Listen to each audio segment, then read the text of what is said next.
Hello, hello, hello. Welcome, welcome, welcome. Do I invest? Is water wet? Maybe. I don't know. But what's going on, everybody? Welcome to the Rich Get Richard. Got a good one for you today. I don't know what y'all want to talk about, but it is y'all world today.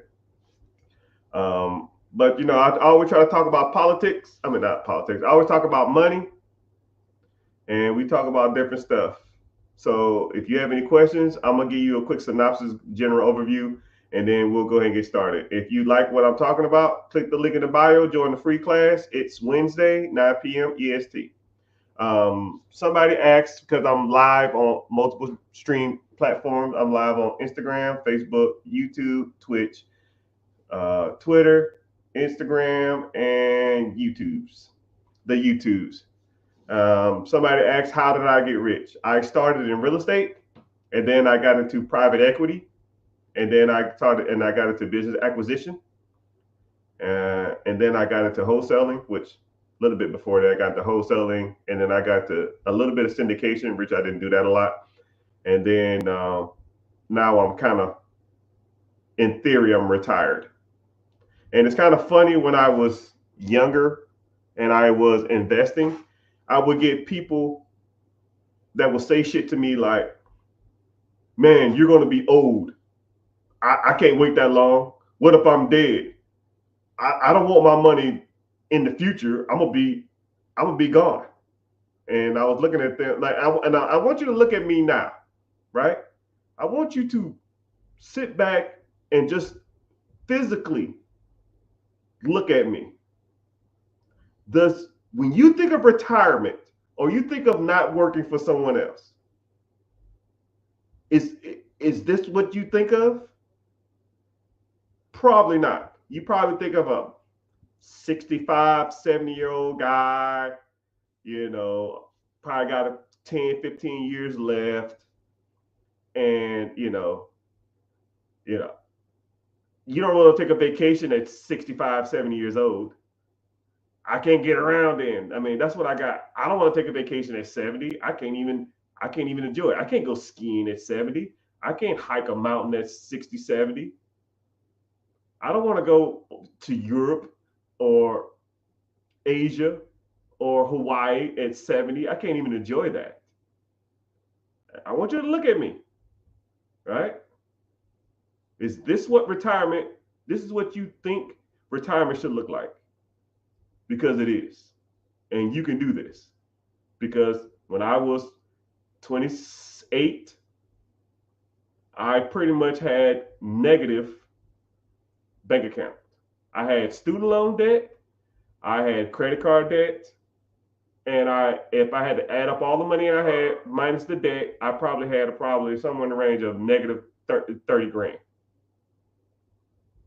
So if I'm negative $30,000 at 28, now I'm in my 40s, and I have multiple millions of dollars, and I make six figures a month, and I don't have to almost do anything for it. Right? There is some stuff I have to do, but the what I want you to understand is that this process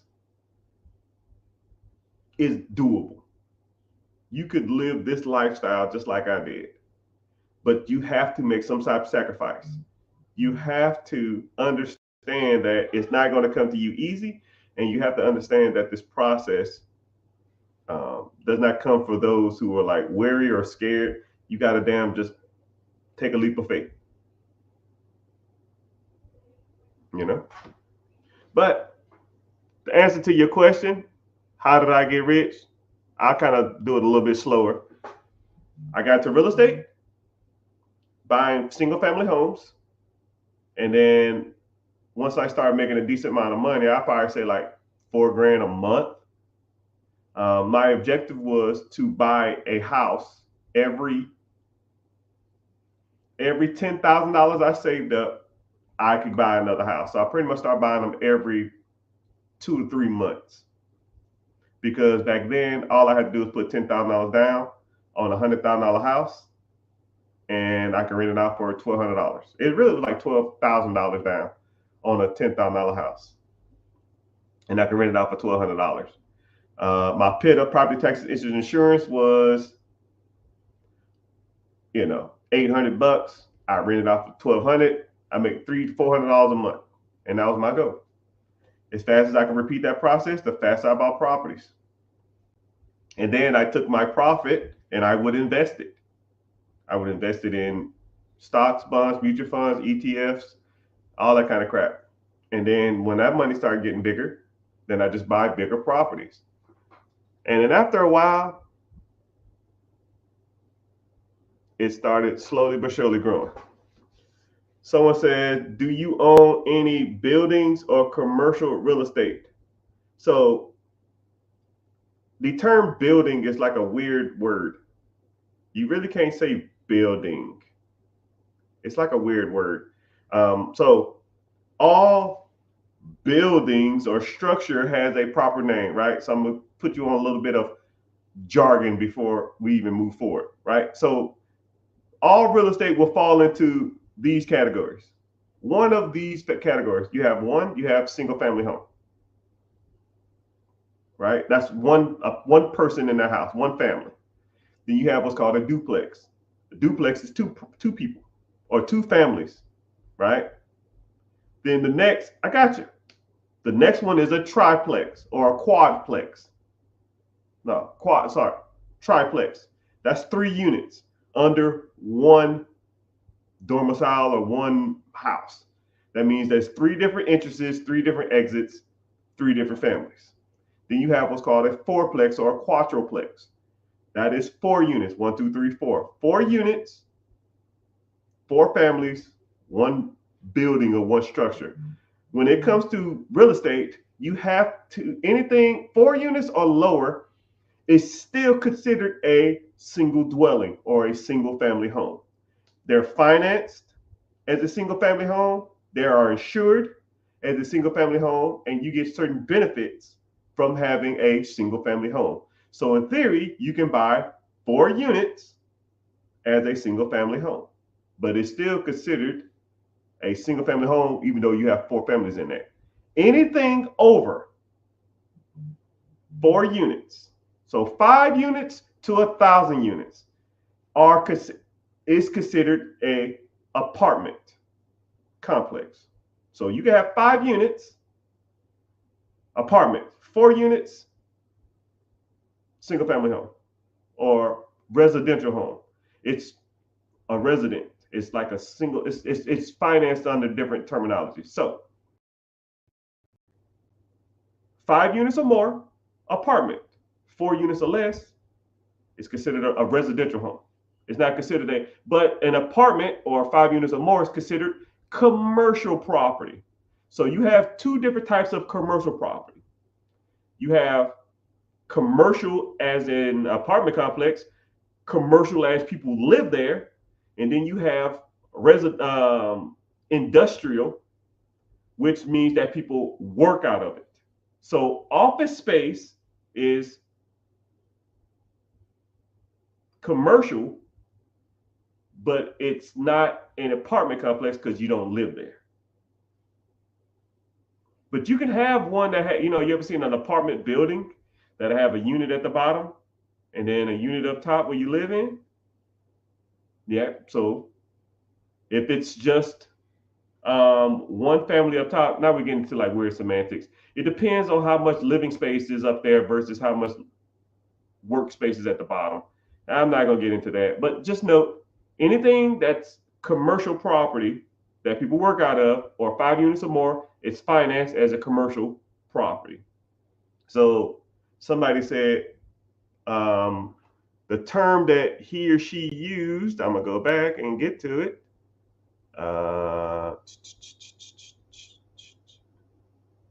Do you have any buildings? So I'm assuming you're talking about 5 units or more, which is an apartment or a residential or a industrial / commercial building.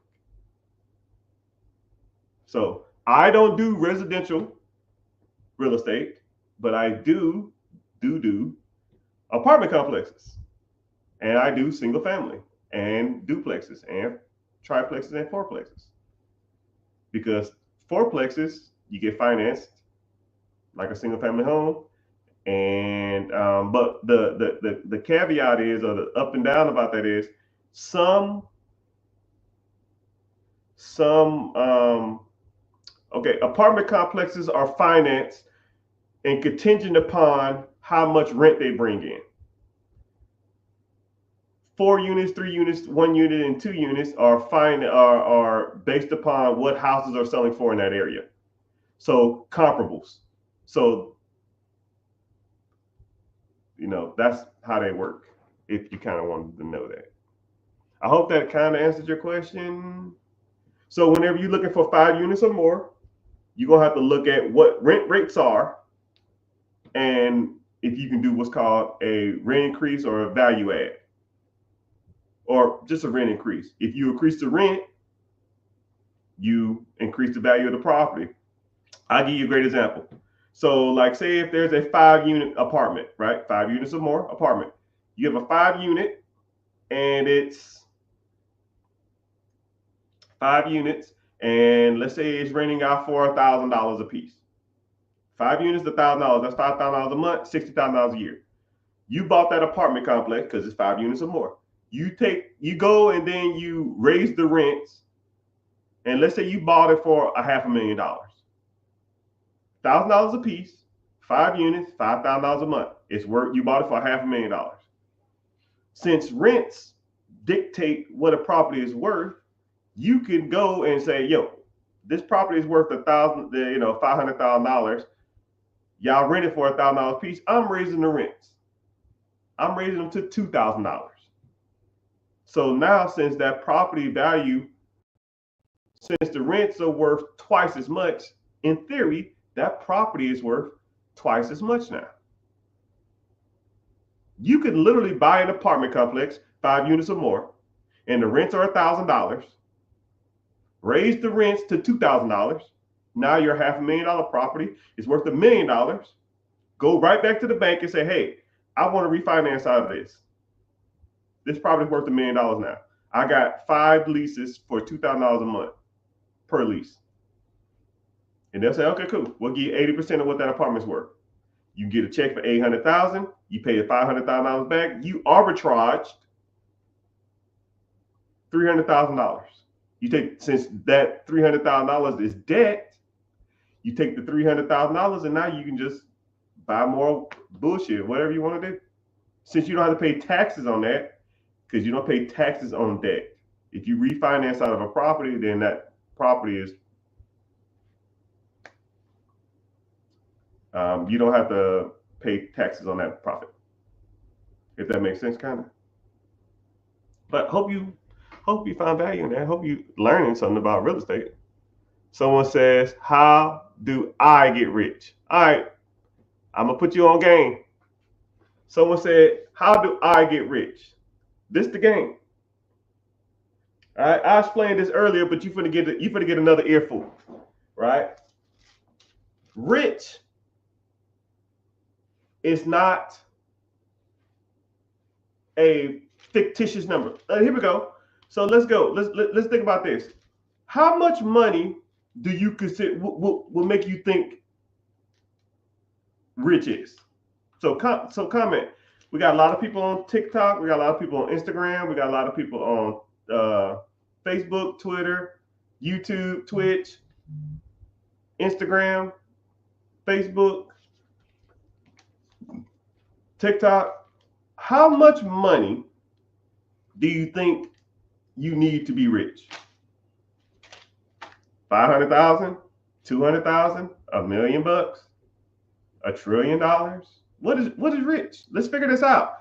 Somebody said, how can I get rich? Well, how can you get something if you don't know what that is? So let's figure it out. Someone said $500,000. Good. Someone said 15 million. $15 million is a rich man or woman. All right, come on, y'all. There's a lot of y'all in here, man. Use that brain for more than a hat rack. What amount of money? Because you have a number in your head, or you should have money in your head, a number in your head, right? You should have money, a number in your head. Someone said $2.2 million. How you come up with that number? I've been thinking about this a while. Someone said $1 million a year. Someone said $200,000 a month, which is $2.5 million a year. $500,000, another $200 million, $22 million. Okay. Someone said $1 million a year. Okay. Since y'all kind of answered the question, what I want you to think about too is, think about it like this. If rich is a number in your head, how do you get to that number? First of all. Second of all, you have to define what rich is before you get to that number. Because that's like me saying, hey, let's go somewhere. Okay, where are we going? I don't know, but I want to go. You know how crazy that sounds? You know how, like, when I put it in that perspective, hey, I want to go. You saying to me, hey, I want to be rich. It's like you calling an Uber and saying, hey, I want to go somewhere. Where do you want to go? I don't know, but I want to go. Sir, I have to know where you're going so we can figure out how to get there. Because if you just get in the car and start driving, you'll go nowhere. You have no destination. When it comes to this money thing, you need to define what rich is. Then you can work backwards, because you can't work on something and you don't know where you're going if you don't even define that, right? Some of y'all said $500,000. Some of y'all said $1 million a year. Somebody said, $500,000 a year. Somebody said 1.2. Somebody said $2.2 million. It don't make a difference. Know your number. Okay? So now, I'm going to give you another lesson that I explained this earlier to somebody else. If you have a number in your head, if your number doesn't make you money, then your number is irrelevant. If I gave all of y'all $1 million, right? It's a lot of people in here. If I gave all of y'all $1 million, how are you going to make that? And I say, okay, cool. I want you to have $1 million. I'm going to give you $1 million, but in 5 years from now, I want you to have more than $1 million. I'm going to tell you straight up, 90% of y'all will be broke within 5 years, because y'all do the same stuff that got y'all broke. So for example, I'm going to tell you straight up, if I gave all y'all $1 million cash, no taxes, no nothing, $1 million, you know what the first thing y'all going to do? The first thing y'all going to do, I already know it, because I deal with people in money all the time. I see people get large inheritance. I see people get lottery money. I meet with celebrities. I meet with influencers. I meet with athletes, and they get a crap ton of money at once, and they do the same shit that middle class and poor people do all the time. First of all, this is what's going to happen if I gave you $1 million cash.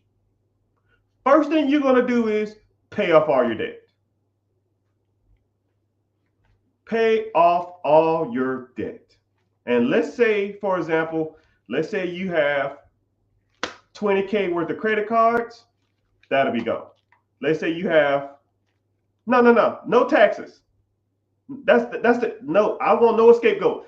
$1 million cash, no taxes. I'm not worried about Uncle Sam on this scenario, right? This is just you. What you would do. You get 20 grand, you're going to spend $20,000 getting out of credit card debt, right? The average American has $23,000 worth of credit card debt or some shit. You're going to pay off the credit card debt, right? So I'm going to keep track of this, right? So $22,000, I'll round it just to make this easier. $20,000 worth of credit card debt, right? Then you're gonna probably get out of more debt, right? Like pay off your car. Let's say you had a car and you owe $20,000 on it, right? You're gonna pay that off, right? So now you 20 more $1,000, right? So boom, that's gone. So now you got 40 grand. You spent $40,000 like that just to get out of debt. All right. So now what you're gonna do? You more than likely, if you don't have a house now, you're gonna buy a house. Okay, I'm about as simple as it gets. Or either you're gonna buy a house or you're gonna pay off the house you have. Right? Buy a house now. A lot of people are chiming in and telling me what they're gonna do. I already know. I see it all the time. So now you're gonna pay off your house. Let's say the average home in America is $400,000, right? You're not going to, buy something crazy, but you're a millionaire, right? So I want a decent home, right? $400,000 will get you a decent house, right? You don't want no house payment because that's for poor people. Buy your house in cash. That means if shit ever hit the fan, I always got somewhere to stay, right? That's the mentality of poor people and middle class people. But we're here. $400,000, $400,000 while on the house, right? $400,000 in the house. All right. So now you paid off your old car, you paid off your credit card debt, you paid off your house, you bought a house for cash, because that's what rich people do, right? Millionaires do. I want no house payment. So boom. What's next? All right. Well, I'm a millionaire now, right? I had this old Honda Accord that I paid off 20 grand, but I want a decent car now. I want my wife to have a decent car, right? So she's gonna get her a nice little SUV, and I'm gonna get me a nice pickup truck, right? What's a pickup truck cost me? 40, 50 grand. What's a nice SUV cost? 40, 50? I don't fucking know. So I'll give you a $40,000 Cadillac or some shit, or Escalade, and another $40,000, $50,000 pickup truck or some shit like that, right? So 80 grand is gone. Boom. 80 grand is gone. 80 grand. But shit, you got $1 million. You spent $520,000. $520,000 on this damn process. Boom. So shit, you got $500,000 left. So what are you gonna do? Shit, I quit my job. My house paid off. My car's paid off. I ain't got no debt. Why am I even working? I'm a millionaire. So I quit my job. Got no income coming in. So I want to enjoy this money, right? So what do? You go out and you take a vacation. I want to go somewhere cool. I ain't never been to Hawaii. I ain't never been to Japan. I ain't never been to Paris. I ain't never been to Africa. That's just cool. I want to go there, right? Let's take the whole family. Me, the wife, the 2 kids. You just don't know. That shit, 10K, maybe 15K. I'll put it at 10K just to make it easier. 10K on the vacay. All right. And then when you get home from your vacation, you're going to do some kind of shopping. You got a fucking brand new house. You want some new furniture. You want some new clothes. Maybe some new jewelry. Some new appliances. So you might drop another 20 grand just in bullshit. But hell, 20 grand worth of bullcrap. Shit, I still got $450,000 left, right? I still got $450,000 left. I'm good. I'm chilling. Then you get your first tax bill on that house. You got insurance on them monster damn vehicles. How much you think that insurance costs? $500 a month? How much you think food costs? $1,000 a month? Water, cable, electricity? You want a gym membership? You might be dropping probably close to $3,000 to $4,000 a month just in life. Just life. So now you're at probably close to like $50,000 just maintenance. Just maintenance of the lifestyle you picked. You picked the home. You still got to pay property insurance. You still got to pay homeowners insurance. You still got to pay HOA, homeowner association, if you live in a decent neighborhood.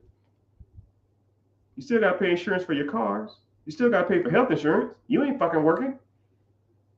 Your kids want to do some extracurricular activities. You got to pay for that.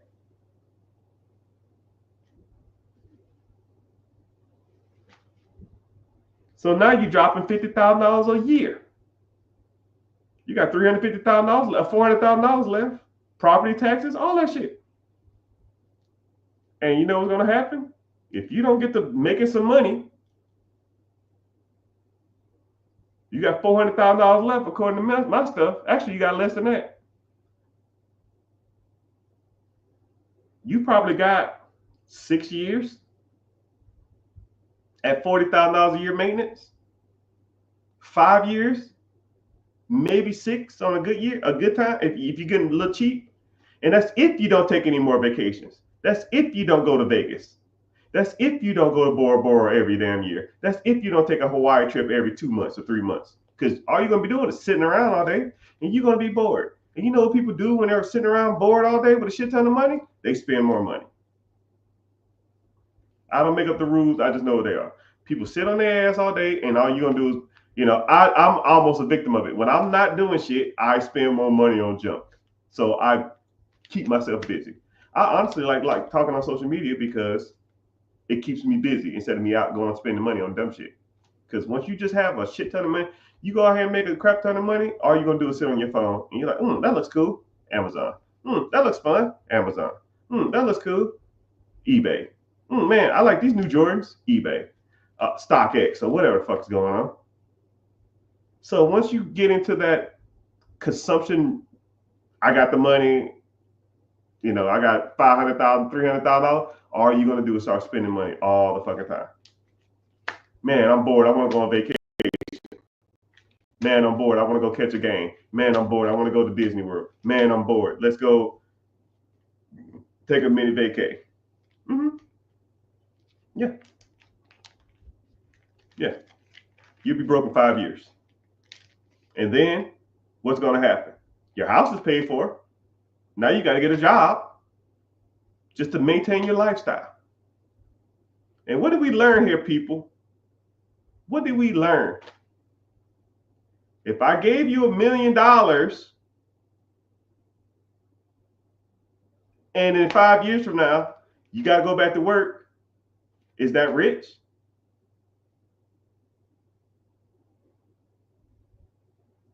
Rich people don't work, do they? Or don't they? It's kind of a weird spin on your mentality or your logic. Once you understand that if you're not making money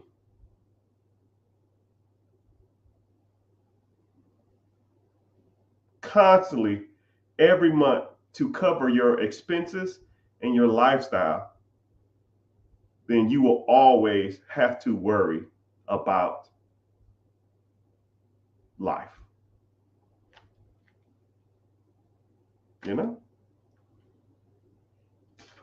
So let's flip it and reverse it. Let's say we took that $1 million and instead of paying off our debts, paying off our car, buying a house cash, buying 2 cars cash, taking a vacation, and all of the other kind of crap. Let's say we took that $1 million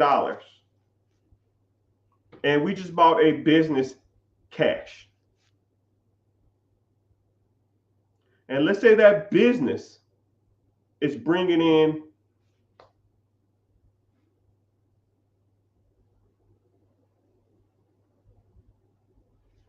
I'm going to make the number easy. I'll say $360,000 a year. Let's say you bought a donut shop or a gas station or a Krispy Kreme or a Dunkin' Donuts or a laundromat or a healthcare spa, nail salon. I don't give a fuck what it is. You bought a business, and that business is bringing in $365,000 a year to you. $360,000 a year divided by 12 months in a year. That's $30,000 a month. Okay? You take that income from that business and you go to the bank and you say, hey, bank, I want to buy a $1 million home. They say, cool. That $1 million home payment is going to be about $10,000 a month. Cool. I make 30. So now, out of your 30, $10,000 is going to your house payment. Hey, bank, also, I want to buy my wife an Escalade and I want to buy me a pickup truck. Well, your payments on those are going to be about $2,000 a piece. Cool. So I make $30,000 a month. So $2,000 a piece, that's $4,000 a month. Hey, bank, hey, let me see what else I need. I made $30,000 last month. I got me a house. I got me a couple cars. So after that, I still got $16,000 left. So now with that $16,000, let's say I want to buy a boat. Cool. Someone said a boat. What other things you think you could buy? Right? Let's say a boat. Let's say the boat payment is another $2,000 a month, right? So now I'm at $16,000 payments, but I make $30,000. So I have another $14,000 a month, right? So I said my expenses is about $5,000 a month, right? So I'll factor in another $5,000, right? So another $5,000 in payment. So I have $9,000 left. And let's say I took a vacation to Disney that month, right? But you gotta do that every month. And let's say that was $3,000. Let's say I went on another shopping spree. I spent $1,000, right? I still got $5,000 left. And then you know what happens? Next month, I repeat the process. Then I get another $30,000 and then another $30,000.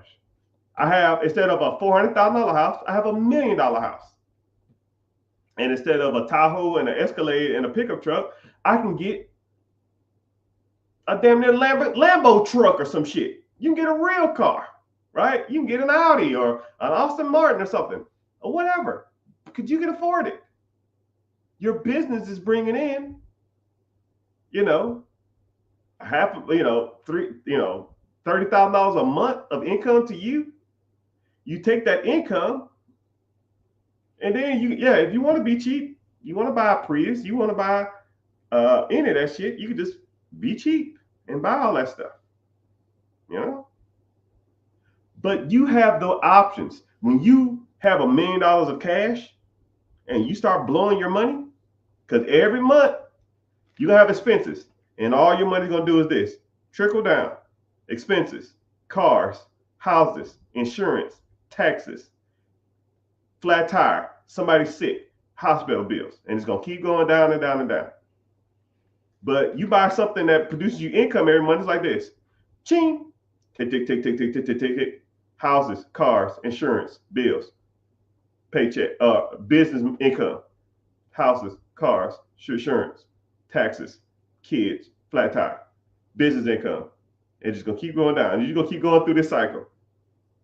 And then eventually Some months you might not have a problem. Some months you're not going to take vacation. Some months you're not going to go out and go on a shopping spree. Because I'm going to tell you something that's cool and crazy about shopping sprees. If you do them every like 2 months to 3 months, you going to go back to the same stores that you've been buying at, and you'll be like, wow, I already bought all this shit. It's all the same stuff. I don't need anything. And then your closet gets like ridiculously big, and then you're not going to need any of that stuff. So it's just a different mindset. Buy stuff that makes money. If you want to be rich, know what you're going to know your expenses, shoot for that. If you want an Escalade and you want a Dodge 1500, how much are those payments? $2,000 a piece? Cool. You need to make at least $4,000. How much is $1 million house? The payment is $10,000. Cool. So I need to make at least $15,000 from a business or real estate that I buy. $15,000 is about $120,000 a year. If a business is doing 1/3 or 33% margins, that's a $300,000 business. That is a $300,000 business. All right, I'll say about $400,000 business. The SBA allows you to buy a business with 10% down. So if I bought a $400,000 business that's doing 33% margins, which is $130,000 of income a year, $400,000 business at 10% down is $40,000. So you can buy a business that makes you twice as much as your income with $40,000. And this is where it gets good. Where are you going to get the $40,000 from?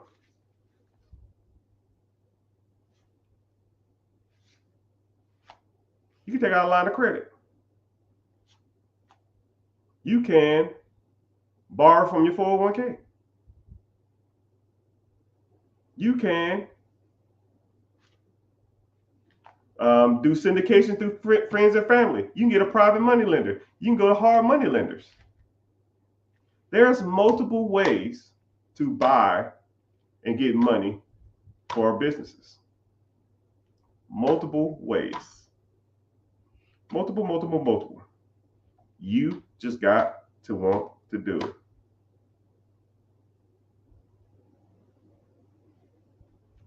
Someone says, I can come to you and work out a deal. You know, I always told myself I don't work with people because I don't want my expectations or your expectations to be. But I can show you everything you need to do for this process to work. You can do the same thing with real estate. You can do the same thing with business ownership. You can do the same thing with Turo. You can do the same thing with Airbnb. You just need to figure out the process. So someone said, I need help. Okay, cool. So if you want to learn more about this process, click the link in the bio or go to therichgetricher.com, which no one ever does. Just click the link in the bio. It'll take you to a link and it'll say, be your own boss. Click that. Sign up for the free class. The free class is on Wednesday, 9 p.m. EST, if you want to know more about the process, right? But we talk about buying businesses that are absentee. So I'll even break down that process. So when you buy a business or you look into a business, there's pretty much 3 ways that you can do it. You can start a business. And you don't want to start a business. If you Google the failure rate of a startup, it's like 91%. You have lack of knowledge, lack of resources, lack of funds, lack of a customer base.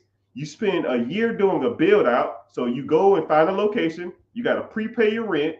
Then you got to do what's called a build out. So you got to take all this stuff and fill it up. You got to come up with menu. You got to hire staff. You got to hire a manager, and you ain't made a dime. You $100,000 in the hole, and you don't even know if the proof of concept is going to work. But you have an idea, and hell, you know, maybe it'll work, maybe it won't. But if I don't want to start a race running backwards. When you say go, I'm gone. But with a startup, as soon as you start, you running backwards because now you got to go get funds. You borrow money to prove a concept that no one knows, to put a restaurant or a boutique or something that no one's never heard of.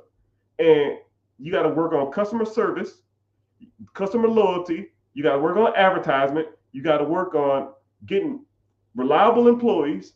You got to work on a menu. You got to do a build out. You got to do getting all your leases and shit. That stuff's trash. It's trash. I don't know why anybody would start a business.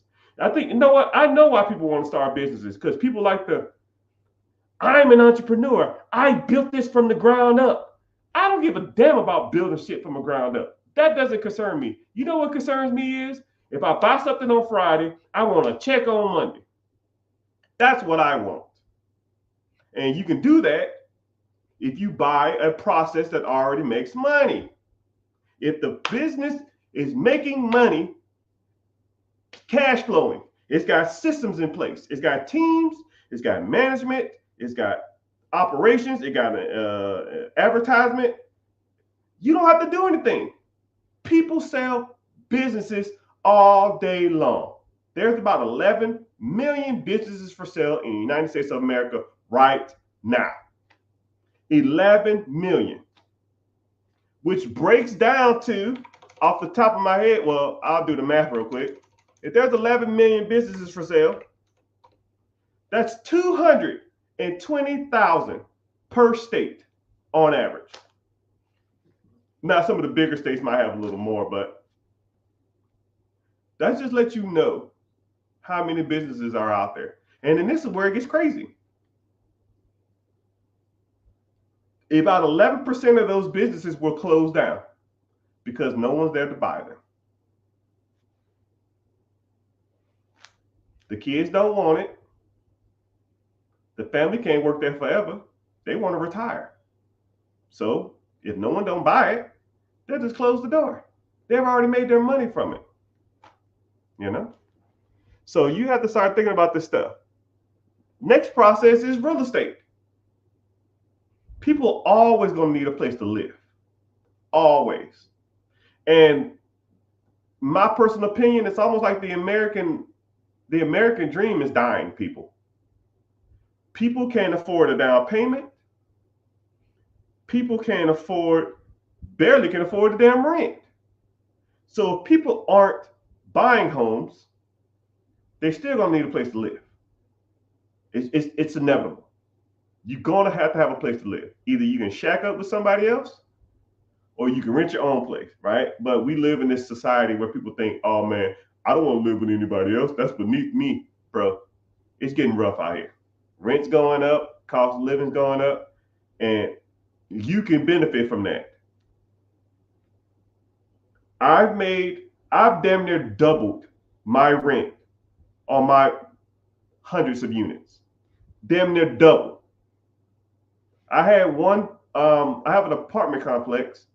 When I bought my apartment complex, the rent was $400 for a 2-bedroom, 1 bath. It's in a smaller town. That's like, damn, that's cheap. Now my rent is almost $1,000. And then if you've been paying attention, your value of your property in apartments is contingent upon what you're getting in rent. So if I was charging $400, let's say my apartment complex was $1 million. And I'm charging $400 in rent for $1 million apartment. If I double the rent, what does the value go up to? The 6th grade math, people. If my rent was $400, if rent in an apartment complex is directly correlated to the value of the property, if my rent goes up, then my value goes up. If my rent value is $400 and I raise it up to $800, I paid $1 million. It's probably worth about a couple $1 million now.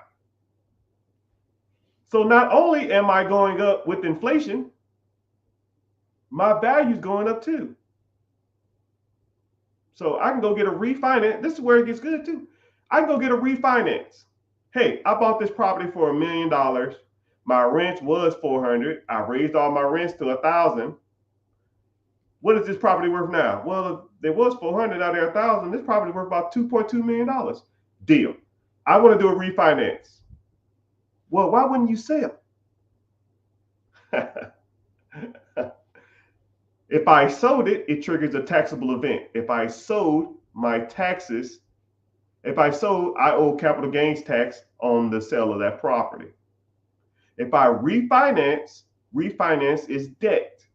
Debt, you do not have to pay capital gains taxes or taxes on. So if I refinance at 75% of $2 million, that means I get a check for $1.5 million. And let's say I owe 800 grand on it. $1.5 million minus my 800 thou wow. I keep the difference tax free, $700,000. And I get more in rent. This process is doable, people. This process is really not that hard. You just got to want to do it. You got to learn how to do it too, right? Like I said before, I'm hosting a free class Wednesday, 9 p.m. EST. Click the link in the bio or click above.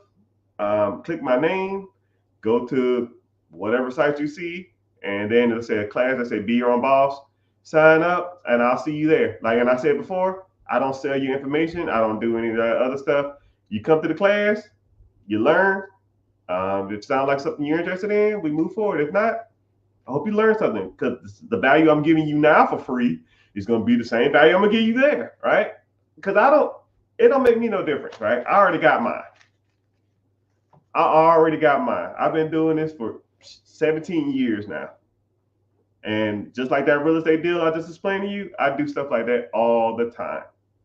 I just bought a house last week, a couple weeks ago. Same thing. Owner finance, the property was extremely undervalued. I put 30 grand into it, or I'm going to put 30 grand into it. And the value of it is going to increase a lot. And then I'm going to refinance it, cash out all that money, pay all the debts off, put a tenant in it. Now I have 70, 80 grand worth of equity in it. That's the game, people. At least the real estate game. Oh my goodness.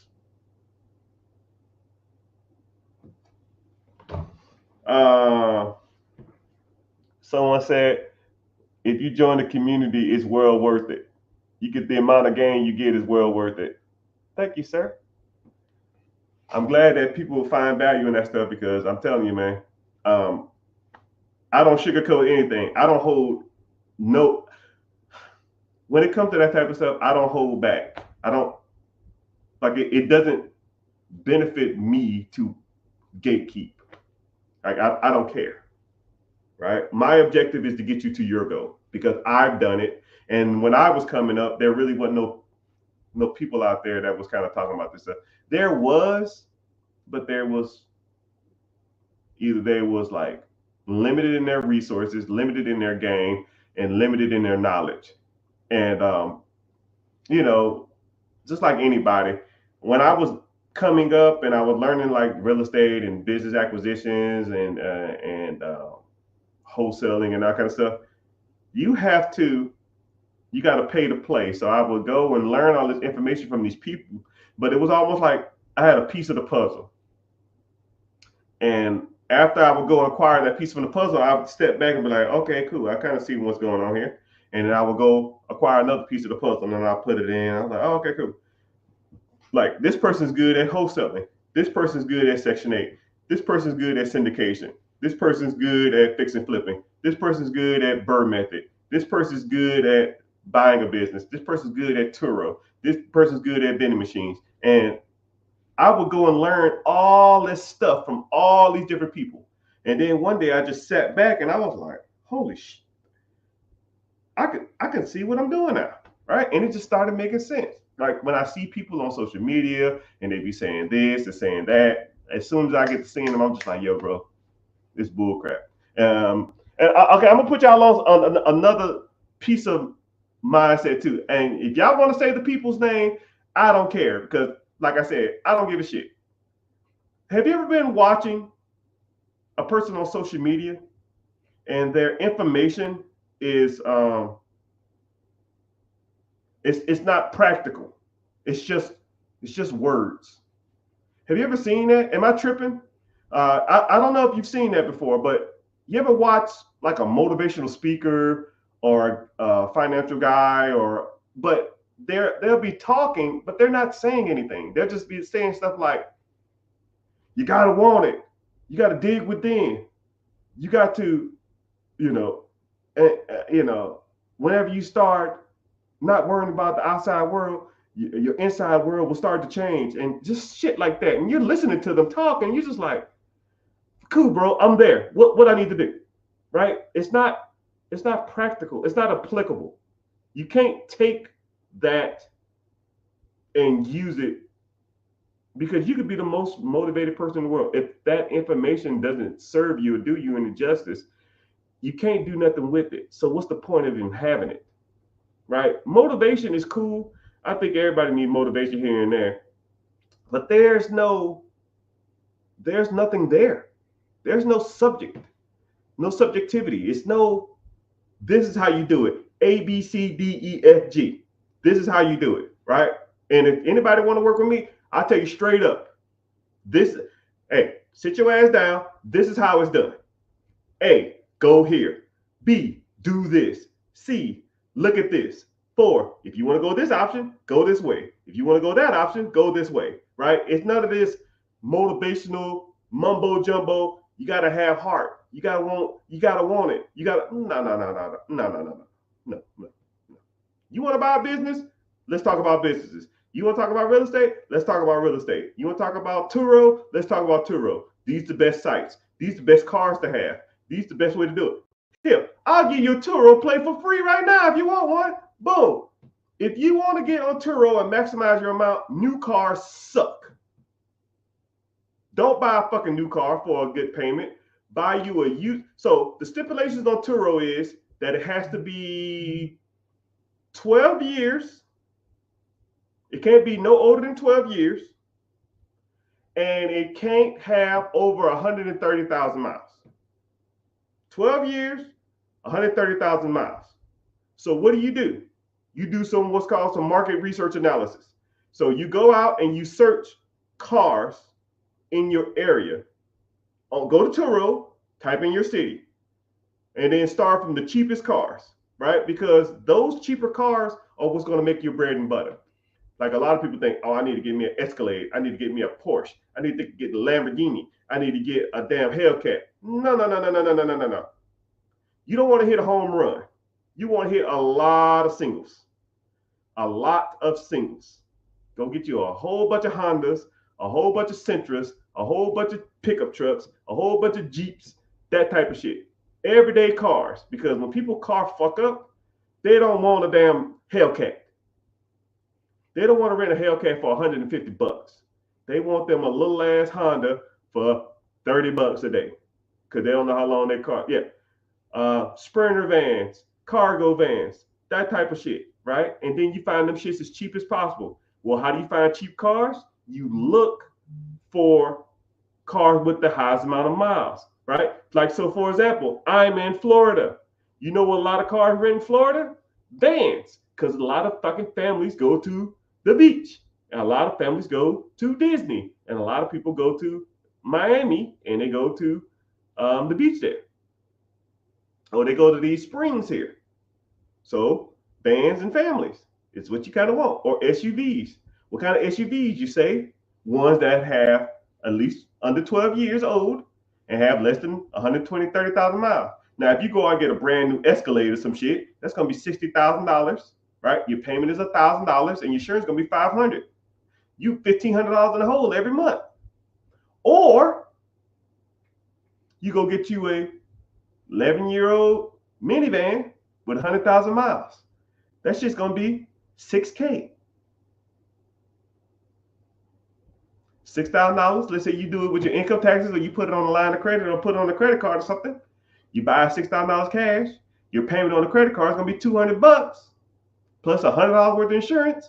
You $300 a hole in a month. What's worse, $1,500 that you got to make up, or $300 you got to make up. You rent that shit out for $40 a day, a week. You got your money back plus. Go to Facebook Marketplace and buy these things all day long. Now you can have a whole fleet of cars bringing you $30, $40, $50, $60 a month versus one fucking Escalade or one Hellcat or one Lambo that you rarely rent out. And when you do, it's $1,500. The person going to rent it for 2 days. And then you worried about them destroying your damn car. You got a 10-year-old minivan with 100,000 miles. I don't give a shit if they're doing donuts in the parking lot of Walgreens. I don't give a shit. You got a damn Hellcat. You worried about them stealing the shit. You got a Lambo. You worried about them stealing it and scratching it. You got a damn Honda Fit. You don't care. Hey, man, you got a scratch on it. Give me $20 and I'll go bump it out real quick. Now, you want to look cool or you want to be rich? You want to look cool or you want to be rich? Because that's the difference. A lot of people want to do some of this shit to be rich. Some people want to do this shit to look cool. I'm not in it for the cool factor. I don't give a fuck about that. I don't give a damn what you think about me. You know what they're going to be doing? They're going to be judging my ass. You know what they're going to be judging me from? At work. On the way to work. Damn, that's an ugly ass car. You know what? I'm taking it to somebody else so I'm going to drop it off so I can make $40 a day. That's where.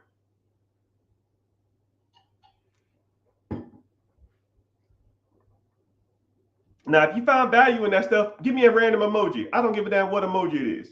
Because I want you to know that a lot of people would charge you. They would charge you a $300 course to teach you that.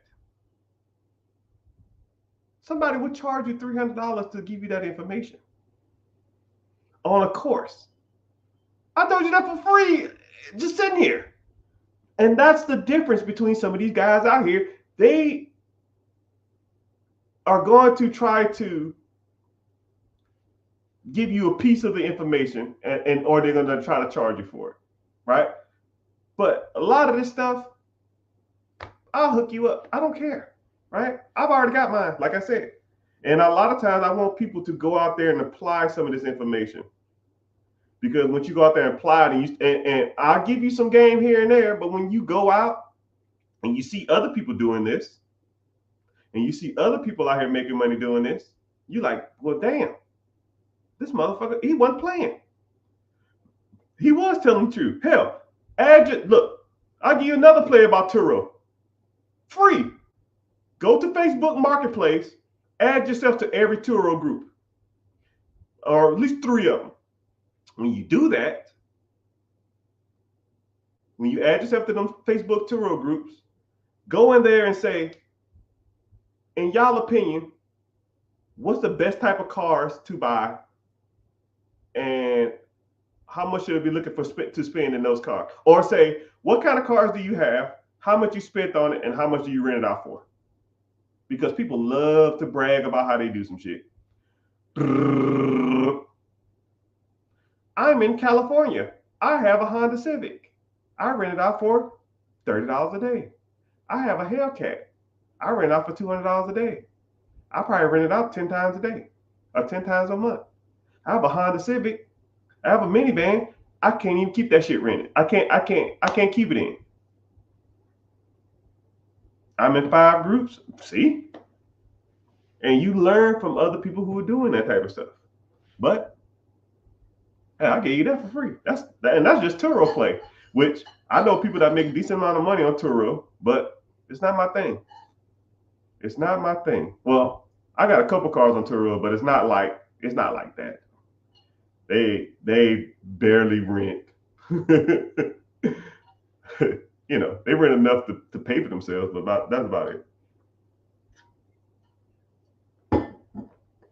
A lot of times I have the dates blocked out because I don't want to deal with it. Me just being lazy. But yeah, people, if you are interested in learning more about Airbnb, like we talk about it all. Like we focus on in this process with me. You focus on the four pillars: credit, personal credit, business structure, LLC, EIN, S corp, C corp, business email, business address, all of that shit. Business credit, business funding, trade lines, Dun and Bradstreet, Dun scores. If you want to get into that stuff, we can. And that's one system, right? If you perfect all four of these, you'll be rich for life. Perfect and implement them. Perfect and implement them. Second system or second tier is investing. What are you investing your money that you earn, right? You can go out there and buy 1,000,000 businesses. You can go out there and buy 1,000,000 properties. But when that money comes in, what are you doing with it? Are you taking that money and living off of it? Or are you trying to grow lifetime generations worth of money? Like, I'm sure y'all heard of like the Rockefellers, the Vanderbilts, the Rothschilds, the Bernanke family, and that kind of stuff like that. Those families invested into a market, the stock market, maybe oil, maybe the private sector, maybe commodities. They invested in something. And those companies made them so much money, then their interest starts making them more money. And then their interest makes interest, they make interest to make interest to make interest. And now their kids and grandkids and their grandkids and their great-great-grandkids are the beneficiary to those funds, which makes them trust fund babies. They put all their money in a trust. The trust pays them interest, and then they live off the interest. It's a simple process that you can learn how to do, you know. But what type of investments do you have? What kind of family lineage do you want to invest in? What type of family, what type of inheritance do you want to leave your kids, if any? You know, everybody wants their kids to be better off than they are, right? And if you don't, then maybe I'm not for you. But everybody in here should want better for their kids, right? And you got to start setting that stuff up. You got to start setting up your trust. You got to start setting up your investments. Set up your accounts so your kids, whenever they do get their inheritance or they get some money, if any, then that money will make them money, would make them then make them money, and then make them money. You have everything you need to offset your family lineage. If you are listening to this message and you understanding the words that are coming out of my mouth, that means you have cell phone service, you have a computer, you have internet, and you have access to me, right? I could teach you everything you need to set up the next 10 years of family generation. Takes the next 10 generations of your family. So your great grandkids would be like, yeah, how the fuck, how the hell you get all this money? Oh man, I had one of my great grandfathers. His name was Mr. Richard. He set up this trust. He put it into a whole bunch of different funds, and that fund pays us a interest dividend of like 12% a year for the rest of our lives, and it's like almost $50 million in there. So we get like a check for $5 million a year every year for the rest of our lives. Damn, that's crazy. I wish I was that lucky. They can be. They can be. You just gotta want to do it. You just gotta want to set it up. Right? And the next thing is ownership. Ownership of processes that make you money while you're sleeping. Turo, make you money while you're sleeping. Airbnb, make you money while you're sleeping. Absentee businesses, make you money while you're sleeping. Franchises, make you money while you're sleeping. All of these things you need to start putting your money into. And then the next one and the last one is real estate. First your home, then single family home, duplexes, quadplexes, fourplexes, apartment complex, commercial, Airbnb, Section 8, syndication, wholesale, bird method, bird dogging, bandit signs. It don't make a difference. It don't make a difference. You focus on those 4 things, you'll be bulletproof. Okay? Focus on those 4 things, bulletproof strategy. Because that covers up 95% of the market, right? And if you wanted to get into some other stuff like crypto or day trading, but that's on you. It's not my thing. Get to a couple questions before I got to bounce. Someone said, what about Chef Corps and business trade lines? Oh my goodness, here we go.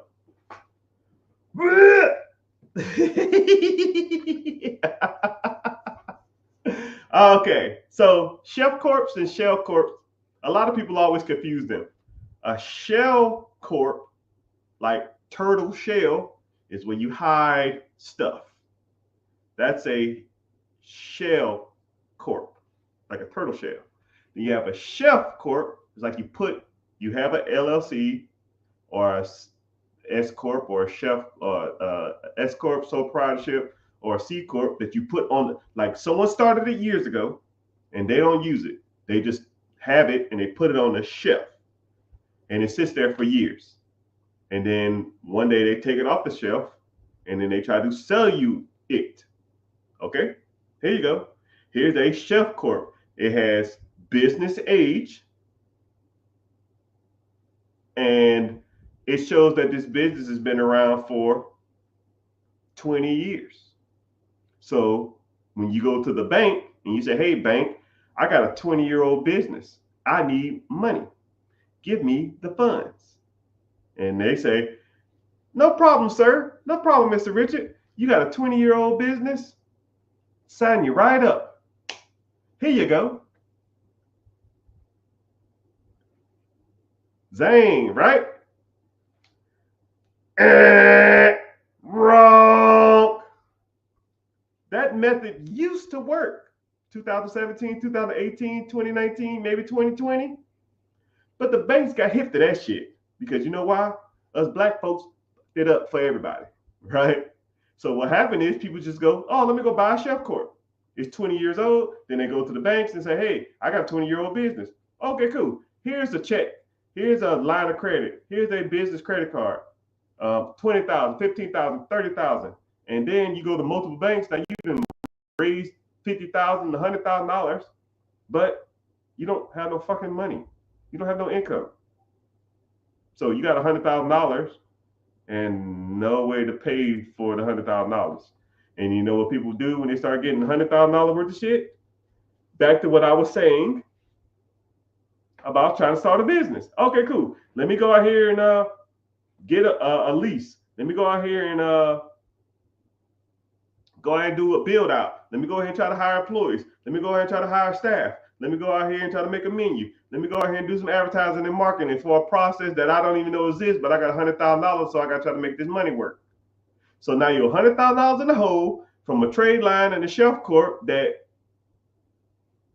that's how you got the money, and now you got $100,000 in debt from a business that you didn't even know that's going to work, trying to proof of concept that you have no clue about, and hiring employees and staffs and managements and teams and internet and all this other kind of shit, and ain't made a dime yet. And that credit card statement is going to come. They'll say, yo, you owe me $1,000 and you ain't made no damn money. So boom, you default.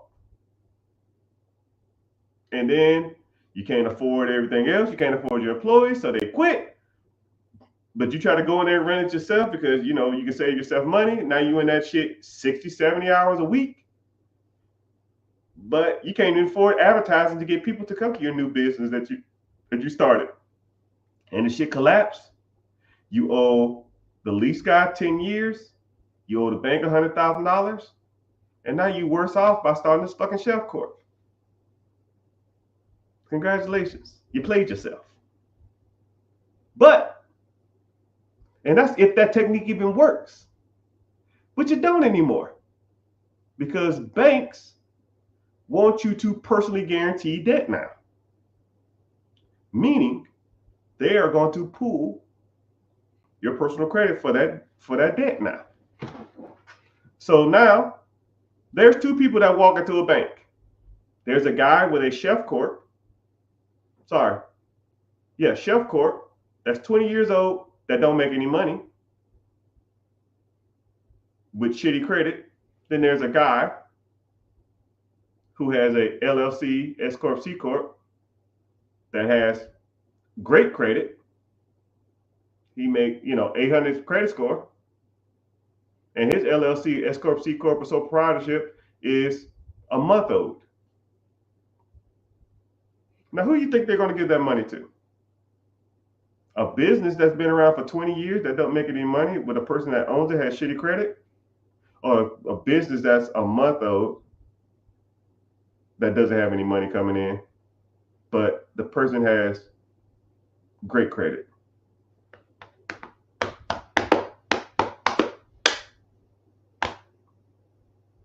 The answer is the good credit person.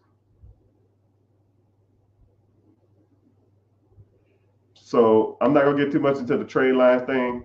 It's kind of the same thing. You're just adding trade lines to your account to make your credit look stronger than it actually is. But it's almost like putting 24-inch rims on a box Chevy with a bad motor. It don't make a difference. If that motor's trash, the car ain't gonna work, right? I'd rather put $3,000 into a new motor with no rims than put $3,000 rim on a car with a bad motor on it. Same thing with trade lines. But if you want to learn more about that process, that's why I'm here. I hope you're getting value from this. I hope you're learning. But I'm not gonna stay here too much longer. I got some stuff to do. But like I said, click the link above or wherever you are and come to the free class. It's at Wednesday, 9 p.m. EST. It's called Be Your Own Boss. Come through, and you want to discuss more of this stuff, because I can talk about money all day long. I almost talk to my like esophagus, throat hurts, because I feel like it's like an art form. When I speak, I have to like talk a certain way. I have to like enunciate and pronounce my words. I'm really country and twangy naturally, but when I talk more like in a public speaking environment, I project my words a little differently, and it kind of hurts my stuff. That's why I kind of take sips on my water and stuff every once in a while. But it's part of the game, right? But hope you find value in this. Hope you learn something. But like I said, come to the free class, 9 p.m. on Wednesday, EST, and we can talk more about this stuff, and you can learn more about the process of how you can go out here and buy businesses. You go out here and buy real estate. You go out here and fix your credit. You can go out here and get trade lines. You go out here and get business funding. You go out here and get business credit. You go out here and learn how to invest, right?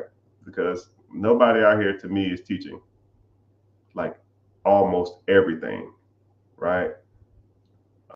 I'm almost the jack of all trades, right? And if I want, and I almost mastered some, but any type of avenue that you want to go down, I can get you kind of to the promised land, right? But if you want to learn more about the process, like I said, click the link in the bio, join the free class. But for now, I wish you adieu. Avidazan. Please make sure you at least give me a follow if you're on social TikTok, Instagram, Facebook, YouTube, Twitter, all that kind of stuff. Appreciate you being here. Later, dude.